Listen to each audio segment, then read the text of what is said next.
BJP ಹಿರಿಯ ಮುಖಂಡ KS ಈಶ್ವರಪ್ಪಗೆ ಬೆದರಿಕೆ ಕರೆ ಬಂದಿದೆ. ಮುಸ್ಲಿಮರಿಗೆ ಬಿಜೆಪಿ ಟಿಕೆಟ್ ನೀಡೋದಿಲ್ಲ ಅಂತ ಈಶ್ವರಪ್ಪ ನೀಡಿದ ಹೇಳಿಕೆ ಹಿನ್ನೆಲೆಯಲ್ಲಿ ಈ ಬೆದರಿಕೆ ಕರೆ ಬಂದಿದೆ ಎನ್ನಲಾಗಿದೆ.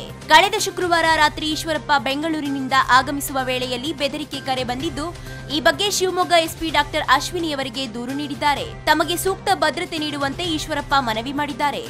ಉರ್ದು ಮಿಶ್ರಿತ ಕನ್ನಡ ಭಾಷೆಯಲ್ಲಿ ಬೆದರಿಕೆ ಒಡ್ಡಿದ್ದು, ಅವಾಚ್ಯ ಶಬ್ದಗಳಿಂದ ನಿಂದಿಸಿದ್ದಾಗಿ ದೂರಿನಲ್ಲಿ ತಿಳಿಸಿದ್ದಾರೆ.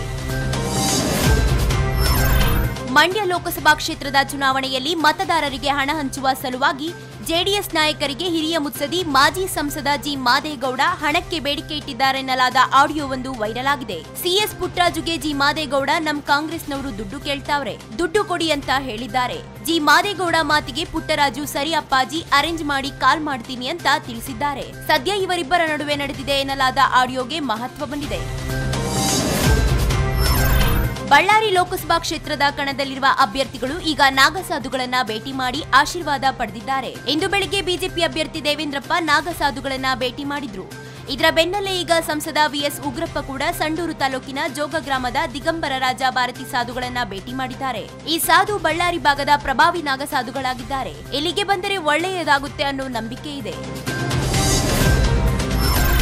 ಮೈಸೂರಿನಲ್ಲಿ ಭುಗಿಲೆದ್ದ ದೋಸ್ತಿಗಳ ಭಿನ್ನಮತ ಶಮನಕ್ಕೆ ಉಭಯ ಪಕ್ಷದ ನಾಯಕರು ಮುಂದಾಗಿದ್ದಾರೆ. ಈ ಹಿನ್ನೆಲೆ ಇಂದು ಸುದ್ದಿಗೋಷ್ಠಿ ನಡೆಸಿದ್ರು.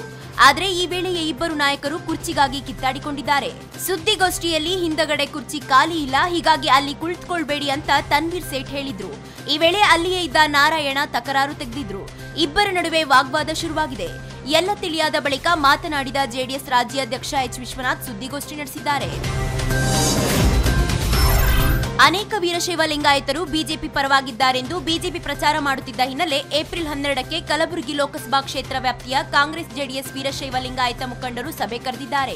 ಈ ಸಂಬಂಧ ಮಾತನಾಡಿದ ಮಾಜಿ ಸಚಿವ ಡಾಕ್ಟರ್ ಶರಣಪ್ರಕಾಶ್ ಪಾಟೀಲ್, ಪ್ರತ್ಯೇಕ ಲಿಂಗಾಯತ ಧರ್ಮದ ಹೋರಾಟದ ಬಗ್ಗೆ ಈಗ ಚರ್ಚೆ ಮಾಡ್ತಿಲ್ಲ. ಈ ಸಭೆಗೆ ಶಾಮನೂರು ಶಿವಶಂಕರಪ್ಪ ಕೇವಲ ಕಾಂಗ್ರೆಸ್ ಮುಖಂಡರಾಗಿ ಬರ್ತಿದ್ದಾರೆ ಅಂತ ಸ್ಪಷ್ಟಪಡಿಸಿದ್ದಾರೆ.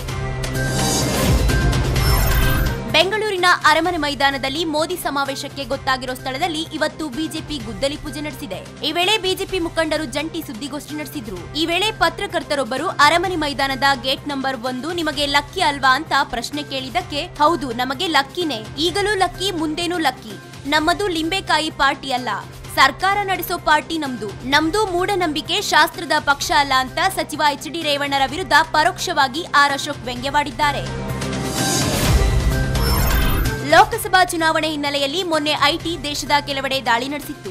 ದಾಳಿ ವೇಳೆ ಅಧಿಕಾರಿಗಳಿಗೆ ಭರ್ಜರಿ ಹಣ ಸಿಕ್ಕಿದೆ. ವಿಶಾಖಪಟ್ಟಣಂನಲ್ಲಿ ನಡೆದ ದಾಳಿಯಲ್ಲಿ ಒಟ್ಟು 1 ಕೋಟಿ ರೂಪಾಯಿ ಸಿಕ್ಕಿದ್ದು, ಆಂಧ್ರಪ್ರದೇಶದಲ್ಲಿ ಒಟ್ಟು 110 ಕೋಟಿ ರೂಪಾಯಿಯನ್ನ ಚುನಾವಣಾಧಿಕಾರಿಗಳು ವಶಪಡಿಸಿಕೊಂಡಿದ್ದಾರೆ. ಇನ್ನು ತಮಿಳುನಾಡಿನಲ್ಲಿ ನಡೆದ ಐಟಿ ದಾಳಿಯಲ್ಲಿ ಒಟ್ಟು 154.76 ಕೋಟಿ ರೂಪಾಯಿ, 1281 ಕೆಜಿ ಬಂಗಾರ ಮತ್ತು 227 ಕೆಜಿಗೂ ಹೆಚ್ಚು ಬೆಳ್ಳಿಯನ್ನ ವಶಪಡಿಸಿಕೊಳ್ಳಲಾಗಿದೆ. ಇತ್ತೀಚೆಗೆ ಸಿಕ್ಕಾಪಟ್ಟೆ ಸುದ್ದಿಯಲ್ಲಿರೋದು ಸೋಷಿಯಲ್ ಮೀಡಿಯಾ. ಅಲ್ಲದೆ ಕೆಲ ನಕಲಿ ಸುದ್ದಿಗಳಿಂದ ಅದೆಷ್ಟೋ ಜೀವ ಹಾನಿಯಾಗಿದೆ. ಈ ಹಿನ್ನೆಲೆಯಲ್ಲಿ ಸುಳ್ಳು ಸುದ್ದಿಗಳನ್ನು ಹರಡದಂತೆ ತಡೆಗಟ್ಟೋಕೆ ಸಾಮಾಜಿಕ ಜಾಲತಾಣಗಳನ್ನ ಆಧಾರ್ ಕಾರ್ಡ್ನಂತ ಐಡಿಗಳಿಗೆ ಲಿಂಕ್ ಮಾಡೋ ಬಗ್ಗೆ ಸರ್ಕಾರ ಚಿಂತನೆ ನಡೆಸಿದೆ. ಈ ಮೂಲಕ ಅನಧಿಕೃತ ಟ್ರೋಲ್ಗಳಿಗೆ ಹಾಗೂ ಸುಳ್ಳು ಸುದ್ದಿಗಳಿಗೆ ಬ್ರೇಕ್ ಹಾಕಬಹುದು ಅನ್ನೋದು ಸರ್ಕಾರದ ಚಿಂತನೆಯಾಗಿದೆ. ನಿರ್ಮಾಪಕ ಕೆ ಮಂಜು ಅವರ ಪುತ್ರ ಶ್ರೇಯಸ್ ಅಭಿನಯದ ಚೊಚ್ಚಲ ಸಿನಿಮಾ ಪಡ್ಡೆ ಹುಲಿ ಚಿತ್ರದ ಹಿಂದಿ ಡಬ್ಬಿಂಗ್ ರೈಟ್ಸ್ 2.36 ಕೋಟಿಗೆ ಮಾರಾಟವಾಗಿದೆ. ಈ ಚಿತ್ರವನ್ನ ಇಷ್ಟು ದೊಡ್ಡ ಮಟ್ಟಕ್ಕೆ ಚೆನ್ನೈ ಮೂಲದ ಸಂಸ್ಥೆಯೊಂದು ಖರೀದಿಸಿದೆ. ಎಎಸ್ಪಿಎಂ ಆರ್ಟ್ಸ್ ಎಲ್ಎಲ್ಬಿ ಎಂಬ ಸಂಸ್ಥೆ ಪಡ್ಡೆ ಹುಲಿ ಸಿನಿಮಾ ಬಿಡುಗಡೆ ಪೂರ್ವದಲ್ಲಿಯೇ ಸೃಷ್ಟಿಸಿರೋ ಹವಾ ಕಂಡು ಈ ಡಬ್ಬಿಂಗ್ ಹಕ್ಕನ್ನ ಖರೀದಿ ಮಾಡಿದೆ. ನಟ ಸೃಜನ್ ಲೋಕೇಶ್ 2ನೇ ಮಗುವಿಗೆ ತಂದೆಯಾಗಿದ್ದಾರೆ. ನಿನ್ನೆ ಗಂಡು ಮಗುವಿಗೆ ಗ್ರೀಷ್ಮ ಸೃಜನ್ ಜನ್ಮ ನೀಡಿದ್ದು, ತಾಯಿ ಮಗು ಇಬ್ಬರು ಆರೋಗ್ಯವಾಗಿದ್ದಾರೆ. 2010ರಲ್ಲಿ ದಾಂಪತ್ಯ ಜೀವನಕ್ಕೆ ಕಾಲಿಟ್ಟ ಈ ಜೋಡಿಗೆ ಈಗಾಗಲೇ ಸುಕೃತ್ ಎಂಬ ಗಂಡು ಮಗುವಿದ್ದು, ಈಗ ಲೋಕೇಶ್ ಕುಟುಂಬಕ್ಕೆ ಮತ್ತೊಂದು ಮಗುವಿನ ಆಗಮನವಾಗಿದೆ.